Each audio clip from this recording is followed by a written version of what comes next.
AskReddit by Vanguard 2002. Serious, what's something that mentally and or emotionally broke you? Attention, serious, tag notice. Jokes, puns, and off-topic comments are not permitted. https://www.reddit.com/r/wiki/index-wiki_rule_6 in any comment parent or child. Parent comments that aren't from the target group will be removed, along with their child replies. Report comments that violate these rules. Posts that have few relevant answers within the first hour, and posts that are not appropriate for the serious tag will be removed. Consider doing an AMA request instead. Thanks for your cooperation and enjoy the discussion. I am a bot, and this action was performed automatically. Please, contact the moderators of this subreddit. Message compose !r AskReddit if you have any questions or concerns. My wife's death. We both knew her cancer was terminal from the beginning, and I had 7 years to make my peace with that. As the end neared, I assured everyone I'd be fine. Despite all that, seeing her stop breathing was a total shock to me. And I even knew she'd die that very night. When you've been with dying people, you can tell when it's their last day. It's been 6 years, and I'm still grieving her. I'm sorry. Good on you for staying there. When it became clear that the cancer I'd had before he proposed would indeed kill me, my husband was done with our marriage. Hearing my mom ask if it was going to hurt to die. Few minutes later she took her last breath. Squeezed my hand and a slow release. Am I okay? Nah. A year and a half later I'm still not. I'm so sorry.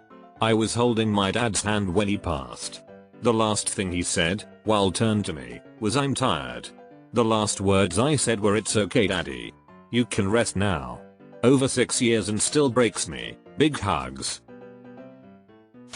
When I found my fiancé dead on the ground after I came home from work. I was 22 at the time and it broke me in all the ways. If you don't mind saying, what happened? If this is a tasteless question, disregard it. Finding my twin brother dead. Fellow twinless twin here hugs. Filing my dad's bankruptcy, getting him diagnosed for early onset Alzheimer's dementia, and being his primary caregiver. It completely reverses the father-son role in a way I was not prepared for. Better now, but still is heartbreaking. Caring for parents in any capacity is a huge weight you carry around all the time. Alzheimer's and dementia are especially cruel. They hurt everybody in the family constantly. I hope you find support out there. It is heartbreaking. My little cousin, 19, hung himself in October. That feeling of holding his cold body as I cut him down from his noose will forever haunt me. I dream of it often. Deleted. I was in therapy and was nervous about my child's upcoming birthday party because of serious anxiety issues. She told me to imagine the worst thing happening and when the party is over I would realize everything was okay. Day of birthday party I received an out-of-state call from a coroner. My mom was found dead in her apartment.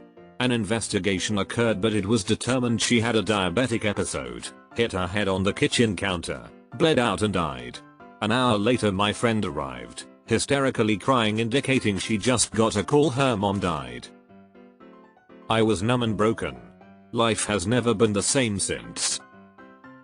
The worst anxiety could ever do is be right. My oldest son became addicted to opioids and OD'd in our home 4 times. The first time our youngest found him from the death rattle sounds. I'll never forget giving him CPR. I'll never forget an OD that put him in the ICU, non-responsive with a breathing tube due to heart atrophy. He is 2 years now sober with clinic mat help and his own tenacity. We are all scarred for his time in active addiction but time is letting this wound heal. When the police told me my fiancé had been killed by a drunk driver immediately outside of our neighborhood. It didn't help that the police lost the driver in the hospital, letting him escape for about 30 hours. Edit. I was fortunate to have a great network of friends and family to support me. Part of what really helped me was giving up on the idea of justice or that things can be made right. That helped me sever the tie to the accident, acknowledge my fiancée and remember her for her life and not her death. Additionally, my parents and I established a scholarship, https://giving.arizona.edu/angelica-ceniceros () in my fiancée's honor for students like her young women in STEM fields. That helped me keep her memory alive and salvage some of the goodness in the world we lost when she was taken from us. How did they lose the driver in the hospital? That's fucked up. Toxic families leave people broken for a long time. Deleted. Seeing someone whom you had complete faith in just switch on you and actively try to hurt you. After I found out my ex had been lying cheating, she acted like she didn't know who I was, avoided all contact, and lied to the other dude about our relationship to make herself seem innocent. The feeling of being able to trust them with anything and just moments later they completely shatter that trust. Betrayal really hurts for a long time, but as time moves forward you realize how much better it is to have weeded that person out of your life, now surrounded by better friend company, with new knowledge to know what behavior to watch out for in the future. Like most things in life, time makes it a bit easier to come to terms with. I was trafficked. Took me a long time to be back to kind of normal. I met one of my friends while she was being trafficked, and I was dating an abusive drug dealer. We both got out of those situations and are doing better now. I hope you have found some normalcy and stability. Sexual assault. I couldn't leave after because I had my first panic attack on his bathroom floor. Made me feel so trapped, all I wanted to do was get the hell out but I couldn't move. 8 years later I still get them frequently. The anxiety doesn't leave you, I guess. Just went through a divorce. One day I'm up, the next I'm down. Today I'm pretty fucking down. Edit. The amount of replies and kind words and encouragement and advice I have received is overwhelmingly wonderful. Thank you all so much, and I hope this thread has helped others going through something similar. May you all find joy in your lives. Sometimes you get shown the light in the strangest of places if you look at it right. My husband just informed me last night he wanted a divorce. Today, I am just a wreck and have no idea what to do. Splitting up with the wife. The funeral of murdered friend. My 5-year-old got diagnosed with brain cancer. Edited to add he's 14 now and doing well. I am so fucking sorry. This is such a nightmare situation. I'm hoping your little person can beat it. Take care and much love to you. My house caught fire when I was sleeping and I saw my baby's crib go up in flames. He survived but it fucked me up hard. Edit. This comment blew up. The fire was a freak accident started by a damaged electrical cord on a humidifier. My boy is 7 now and other than his scarring, is a happy, healthy and awesome little dude.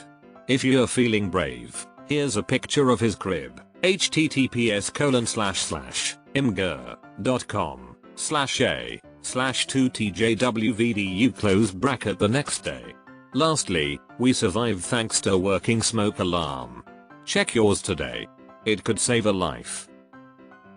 Damn dude, I'm glad he was okay.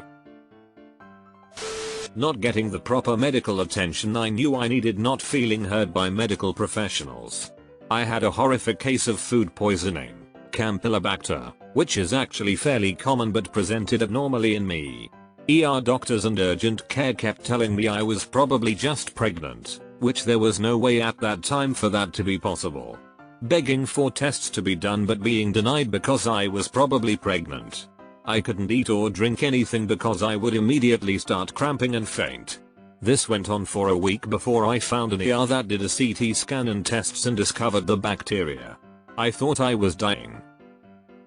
"You're probably just pregnant," proceeds to not check if you're actually pregnant. I was misdiagnosed for 2 years. Told I had anorexia when really I had Crohn's disease. It got to the point where my bowel ruptured and I was very, very close to death. 2 years of being told this very, very physical pain was all in my head has caused endless knock-on effects. I remember just laying there as the paramedics couldn't find much of a pulse and thinking I'm dying, but at least I was right, which is all kinds of fucked up. When I was 13 and told my family that I'd been raped by a grown man that had taken me and 2 other underage friends of mine to a motel to roofie us. My grandmother scowled at me with disgust as I sat there with my tail between my legs, feeling more shame than I'd ever felt. She told me I needed to learn how to keep my legs closed. I got a huge talking to from the adults and was punished and slut-shamed.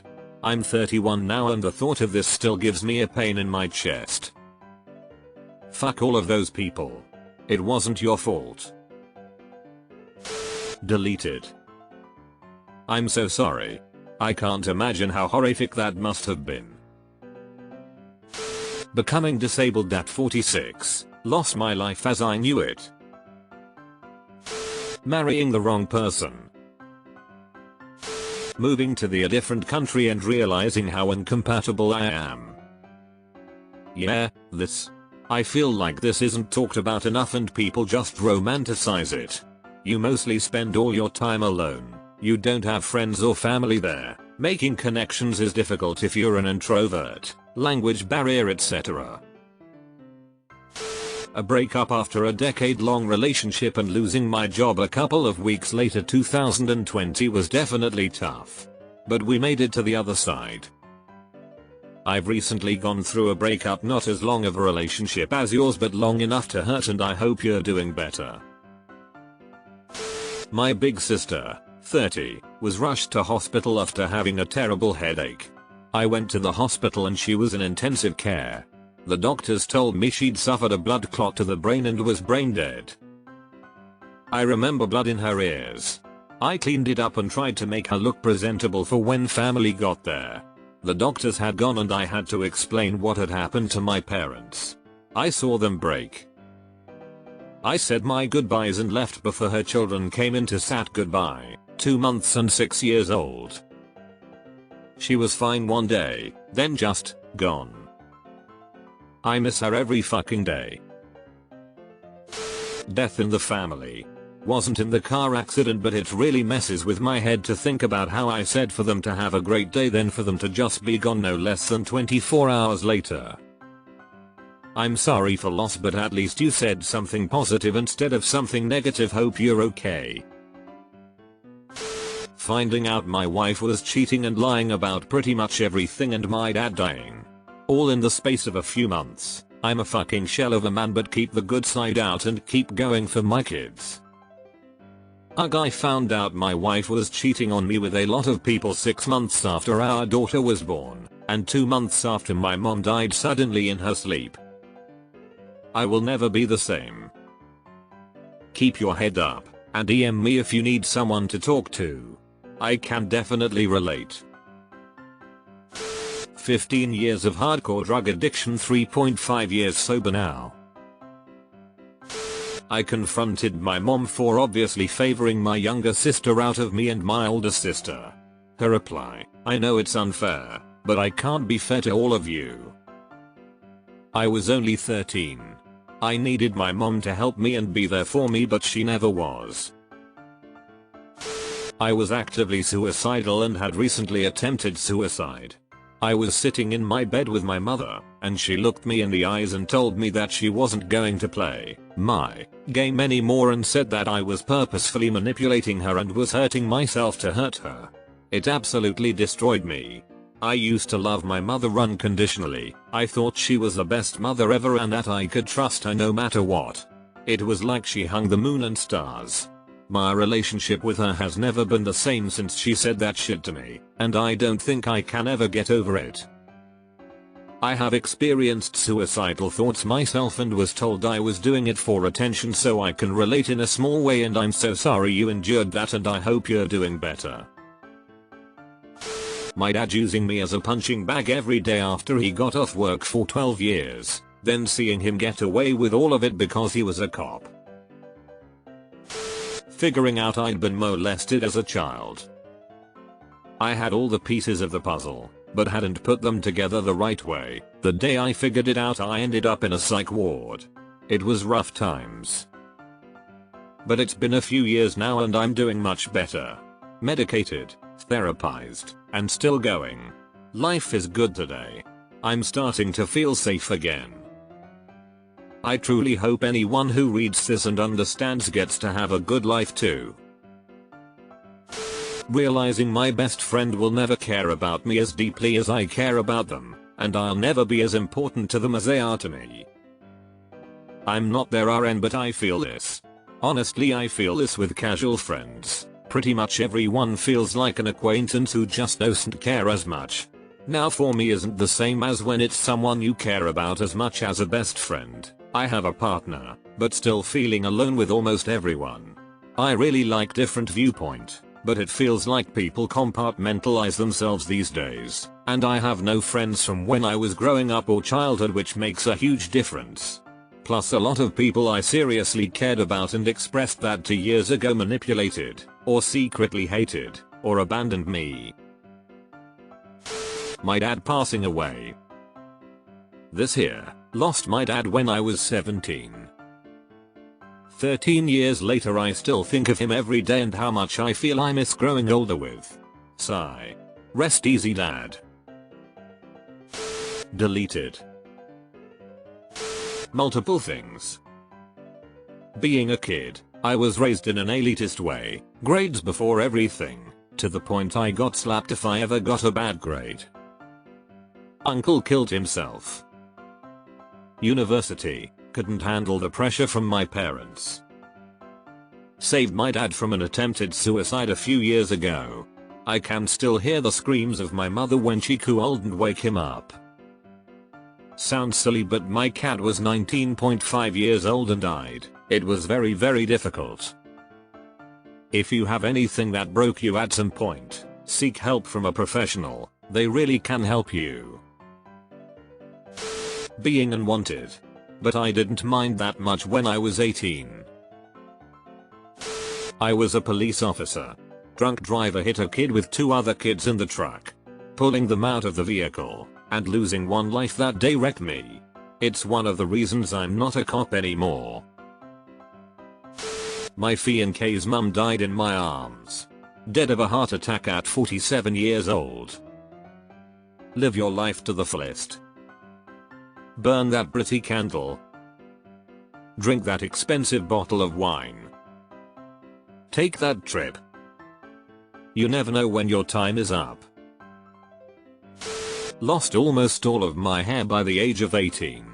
I know it may not seem crazy compared to other stories here, but man does it fuck you up. 23 now, been in therapy for a while but still not even close to okay. When my ex-girlfriend was playing the victim again and decided to hold a giant kitchen knife to her stomach. And X200B. I have never felt so helpless and abused. My ex held what I thought was a loaded gun against his head in front of me. It was only later that I found out that the gun wasn't loaded. I honestly don't know which was worse. Never being listened to. I was viciously attacked by a pit bull that ripped half my face apartment. While I was in the ER, I called my girlfriend who I loved and she broke up with me right there over the phone. This led to extreme alcoholism and zero self-confidence as I looked like a monster. It took about 2.5 years to recover from the incident. I still have PTSD if a bigger dog runs up to me without a leash. I have to be on meds to avoid panic attacks if they happen to trigger. Dude, your ex sounds like she fucking sucks. My first love committed suicide. I walked in while she was bleeding out but couldn't save her in time. I held her in my arms and when help arrived she was pronounced dead and I was accused of murder. They put my name in the paper and all, and when it came out I didn't kill her, they didn't make any attempt to correct it, so I lost my job, my home, everything. To this day you can find my name in archives for murder but not a single statement that I was proven innocent. About 15 years later, my father hung himself, to which I discovered the body. Thankfully by this day and age people investigate before accusing. Being the subject of bullying from kids and abuse from teachers at school, then my dad acting like it was my fault. This triggered memories in me I must have buried for years. All those times of being compared to other people, knowing that I'll never be good enough, so giving up on ever trying. Even now I'm like, well, a real man wouldn't blame others for their behavior. I've dealt with loss my whole life. I have been constantly grieving since the first grade. I finally had a mental breakdown after losing my baby to an ectopic pregnancy and then almost losing my life due to my tube rupturing. I just recently got back into the swing of life. The monotonous life I'm living, like a robot. It's a never-ending nightmare. Breaking up with my emotionally and verbally abusive girlfriend of 6 years after she missed my dad's funeral to get her dress fit for a wedding. Watching my dad waste away from cancer only a few years after he quit being an alcoholic, having to accept that although I got close to it, I would never truly get to know him as a friend or father. Losing tens of thousands of dollars going back to help my family through the death of my dad, selling vehicles, maintaining and fixing multiple homes in different states, and not being able to process it myself, only to have my mom tell me she wished it was me who died instead of my dad. Lost my grandpa the year before. Meanwhile, I was processing childhood sexual abuse, severe neglect, accepting I don't have blood-related family I can depend on, and got laid off. Too much all at once. Ketamine therapy saved my life.